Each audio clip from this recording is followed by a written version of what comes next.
All right, so it's the 1990s, and the new thing in education then in Michigan, was charter schools, and there's the advertisements everywhere for charters. And my wife, Michelle, and I, at the time we had 6 kids. We were parenting, fostering. And, charter schools, when they started out, were supposed to be these places where, educators got together, experienced educators that, come up with innovative ways to reach children that weren't being reached. And, I thought, great, we have a son, Sam, who has autism. So, I got a hold of all of this list of all these charter schools, and I started contacting them. And I remember, the response. There's one woman, she's very enthusiastic, telling me about their new school and the renovations and everything they're doing. And, and I'm talking to her, and she says, you should come in, take a tour, you can fill out an application. And I said, well, what I need to know is what kind of services you have for my son, Sam. He has autism. Hello? Hello? You still there? Silence, before she rejected him. And that's how it was. I got a lot of silence, a lot of rejections, one after another after another. I was getting pissed. I said, because there was supposed to be this promise of these innovative, approaches to education. I was hopeful for Sammy.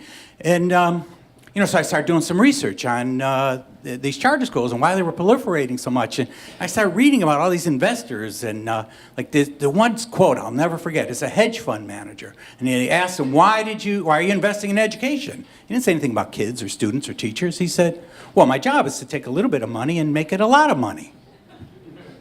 So now I'm livid. And, but I'm going to make my job. I'm going to contact every one of these schools. I'm in every charter in Detroit and then go all the suburbs and see if any of them are actually doing what they're supposed to be doing. And I'm contacting one after another after another. And you would have thought I'd have got a friendlier reception if I had said, Sammy has an active case of tuberculosis. Will you take him? And I remember one guy, he tells me, we couldn't take a child like that. I said, a child like that? That's my son. That's Sam. And he says, sorry. I said, you have to, I said, have you never heard of the Individuals with Disabilities in Education Act or the ADA? You can't reject him just because of his disability. I said, you're a public school. He says, we're not public schools. We just get public money. And then there was this other chain of charters. There was like 5 of them. And I worked my way up from the principals all the way up to the guy who was in charge of all the schools. And, he wasn't very open, but I figured at least I can talk to him about, offering your services, if not for Sammy, for somebody.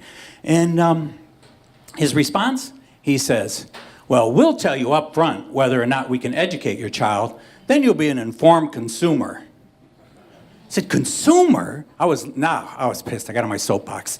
I said, it's a consumer. I'm not a consumer. Sammy's not a consumer. Michelle's not a consumer. We're not customers. We're citizens. People struggled for years, for decades, for a century to make this, public education something that, is a common good that is inclusive of everybody. He hung up on me. 36 different charter schools I contacted, none of them.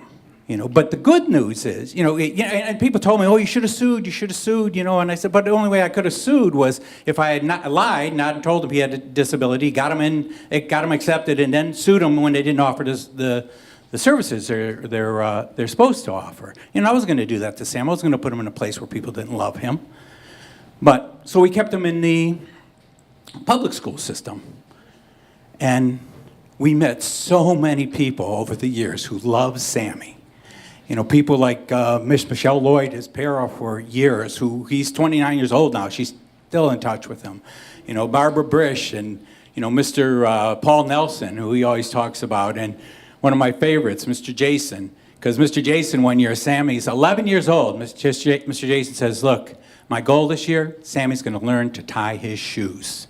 Because this is something Sammy really wanted to do. And he worked at it all year long, and it may not seem like such a big thing, 11-year-old tying his shoes, but if you could see the look in his eye, the pride that he took when he was able to tie his shoes, it was beautiful. And of course, we had to go right to the store and get him a pair of, as he called them, tie-up shoes.